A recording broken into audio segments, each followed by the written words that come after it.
Today I'm doing a review on Water for Elephants by Sara Gruen.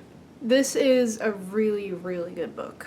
It's about a 23-year-old named Jacob Jankowski, I think, during the Great Depression. He was in the vet program at Cornell, but after the death of his parents in the beginning of the book, he runs away and joins the Benzini brothers' most spectacular show on Earth. And the book chronicles his experience with that. It's told in flashbacks from the 93-year-old version of himself, who is in a nursing home. This book was actually written during NaNoWriMo, which I had no idea of when I was reading this book. I only found it out when I was going back through it to take notes for the review. This is a really good book. I think if you're interested in historical fiction, romance, or animals, one of my friends read this book when she went through a phase of like reading about like animal cruelty and all of that stuff. So if you're into that, it's also just well written, like as a novel. So if you're not looking for like a specific genre, you just want something that's good, this is good. Really, the only thing that I wasn't so into was the fact that the story is told through flashbacks. The majority of it is about Jacob when he's 23, but since it was so exciting in those parts, when it flips back to the nursing home version of himself, it's just a little boring. I did understand the value of it, but I still found myself kind of rushing through those chapters. But again, that's like really the only negative thing that stuck out to me. One of the best things about this book is definitely the attention to detail.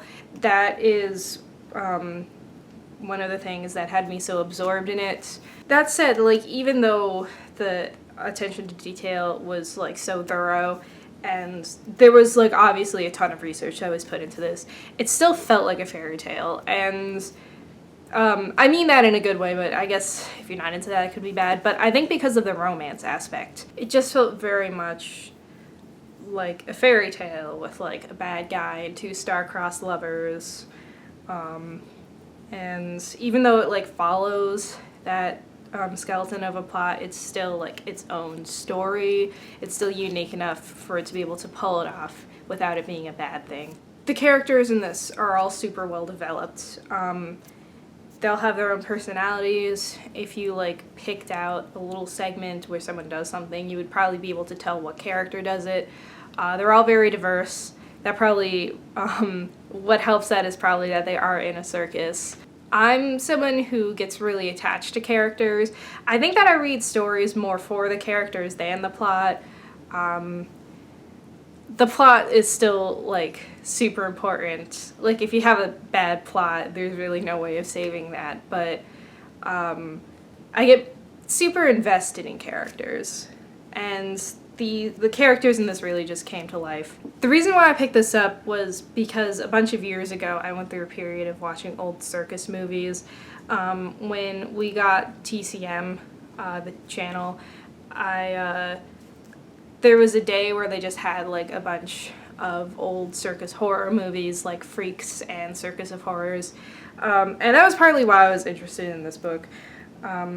It was also one of the summer reading books at my high school, but I didn't read it for that. That was just how I'd heard of it. But yeah, circuses always interested me, and that time period always interested me. That's basically why I picked it up. This is probably going to be one of the shorter reviews I do because I really don't have that much to say about this book, and I mean that in the best way. The flashback thing was really the only thing that bothered me, and that was like only during the parts where it flashed forward to present day. So yeah, I definitely recommend this book. Unlike Cat's Cradle, I didn't come away from this book feeling like it really deeply affected any part of my soul, but I did come away from it thinking like, that was a really good book. I'm glad I read it. It definitely had some of like the best detail in any books I've read, at least recently.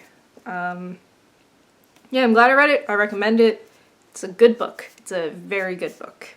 My next review is going to be on a book called The Devil's Larder. Hopefully I'll have that out next week. For now, that's it. I hope that you like my review. And I hope you all have a nice day. Bye!